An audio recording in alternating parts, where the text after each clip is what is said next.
Apa bencana kaiju yang dimaksud oleh pasukan pertahanan? Berikut pembahasan lanjutan cerita kaiju Hachigo setelah kematian dari Isao. Let's check it out. Setelah dalam mode tidur yang cukup lama, akhirnya kaiju nomor 10 terbangun. Awalnya, divisi ketiga ingin mengorek informasi mengenai alasan penyerangan nomor 10 ke markas divisi ketiga. Tapi, kaiju nomor 10 hanya mau berbicara dengan Hoshina saja.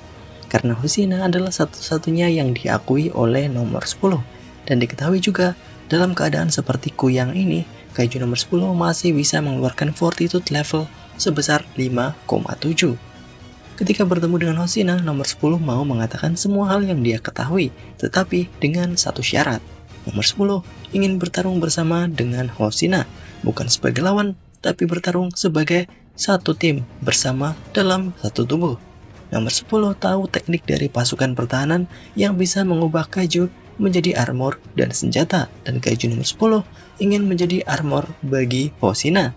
Setelah Hoshina setuju dengan syarat dari nomor 10 mulai mengungkapkan informasi yang diketahui.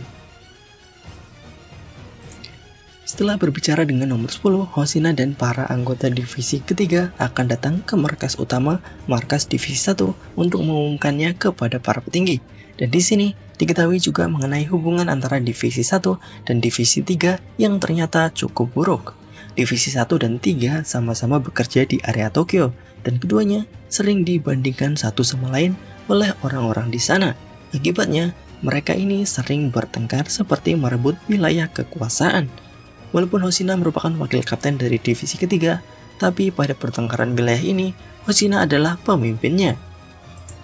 Dalam pertengkaran kali ini, Hoshina mengatakan jika Narumi masih marah dengan Hoshina karena Hoshina memecahkan rekor Narumi dalam latihan pembasmian kaiju berukuran kecil. Hoshina juga mengatakan jika rekor untuk divisi penembak jarak jauh juga dipegang oleh Mina Ashiro, kapten dari divisi ketiga. Pertengkaran dua divisi ini akhirnya dihentikan oleh Hasegawa, wakil kapten dari divisi pertama. Dan akhirnya, Hoshina memasuki ruang rapat yang dihadiri oleh para petinggi dan juga terlihat para kapten divisi mengikuti secara online. Rapat khusus yang dihadiri oleh pasukan wilayah timur Jepang ini dihadiri oleh kapten dan wakil kapten divisi 1. Ada Narumi Gen sebagai kapten dan Eiji Hasegawa sebagai wakil kapten. Lalu dari divisi kedua ada Kapten Jura Igarashi, dan divisi ketiga ada Mina Ashiro dan Soshiro Hoshina. Lalu divisi keempat ada Kapten Jugo Ogata. Lalu ditampilkan juga komandan pasukan pertahanan yang baru, menggantikan Shinomiya Isao, yaitu Keiji Itami. Dan tentu saja ada anggota-anggota petinggi lain yang mengikuti rapat tersebut. Dan akhirnya, rapat telah dimulai. Sebelum menjelaskan informasi-informasi yang Hoshina dapatkan, Hoshina langsung menyimpulkan jika bencana kaiju nomor 9 yang akan datang bukanlah bencana yang bisa ditangani oleh satu divisi saja. Lalu, Hoshina mengatakan alasannya adalah kaiju nomor 10 diciptakan oleh kaiju nomor 9. Dan dari informasi ini, kemungkinan kaiju nomor 9 juga bisa menciptakan kaiju-kaiju kuat dengan fortitude lebih dari 8 atau bahkan 9. Tidak hanya itu saja, nomor 10 hanyalah kaiju prototype, jadi sekuat kaiju nomor 10 saja masih belum merupakan kaiju yang sempurna. Apalagi yang sempurna pasti lebih kuat lagi.